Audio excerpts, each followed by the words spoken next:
What is my shadow trying to tell me? There are parts of myself I don't like to talk about.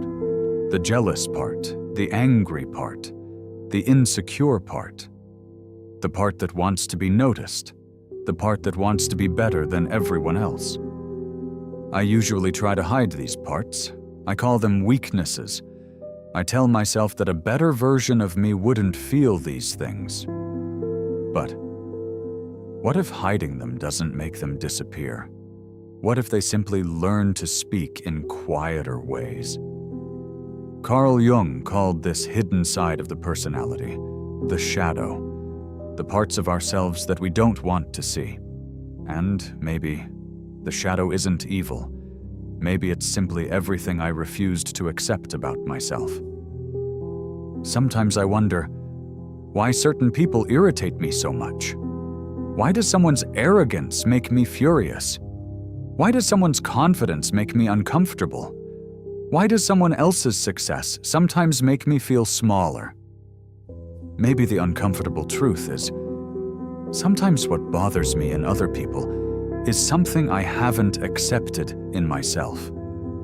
Jung called this projection. I see something outside and react to something inside. And once I understand that, people become mirrors. Not perfect mirrors, but mirrors nonetheless. Schopenhauer had a rather uncomfortable view of human nature. He believed that much of what we do is driven by forces we don't fully understand. We imagine ourselves to be completely rational, but beneath our decisions, there are desires, fears, habits, instincts. Sometimes I say, I chose this. But perhaps something inside me was choosing long before I became aware of it. Maybe I don't always know why I want what I want. Maybe I only create explanations afterward. Nietzsche once wrote, "He who has a why to live can bear almost any how." I've heard that sentence many times. But there is another question hiding behind it. What if I don't know my why? What if the goals I'm chasing aren't really mine? What if I want success because I want to feel worthy? What if I want admiration because I'm afraid of being invisible? What if I want power because somewhere inside, I still feel powerless? Maybe the shadow doesn't always whisper, "Become better." Sometimes it whispers, "Prove that you are enough." And those two things are not the same. There is something strangely human about this. Sadegh Hedayat often wrote about loneliness, alienation, and the darker corners of the human mind. His characters don't always escape their darkness. Sometimes they simply stare at it. And perhaps that's why his writing can feel uncomfortable. It doesn't always give me somewhere to hide.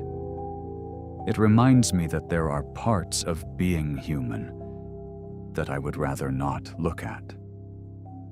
But maybe looking is the beginning. I used to think self-knowledge meant discovering all the good things about myself. Now, I'm not so sure. Maybe knowing myself also means admitting that I can be jealous, that I can be selfish, that I sometimes want recognition, that I can hurt people, that I can be afraid, that I can want things for reasons I'm not proud of.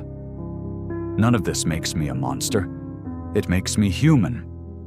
And perhaps the goal isn't to destroy these parts. It's to understand them before they begin controlling me. Maybe my shadow is not asking to become my master. Maybe it's asking to be acknowledged, because what I refuse to see can quietly begin to control me. And what I finally understand, I can begin to choose. That might be the difference between repression and awareness. So, what is my shadow trying to tell me? Maybe that I am more complicated than the person I show the world. Maybe that some of my strongest reactions have stories behind them.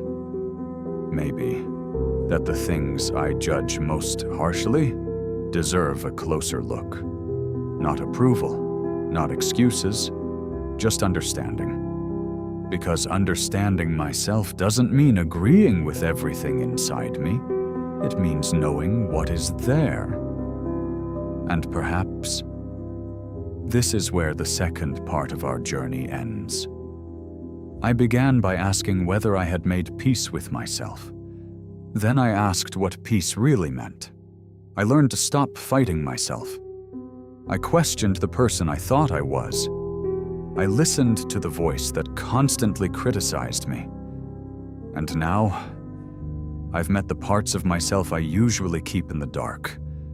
But there is still one question, a much more difficult one. If I finally understand who I am, what am I going to do with that knowledge? Because knowing myself is only the beginning.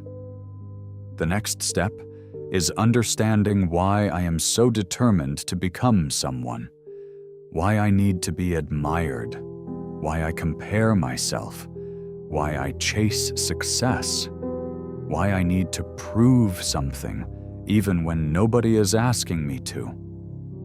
Maybe the next thing I need to understand is my ego.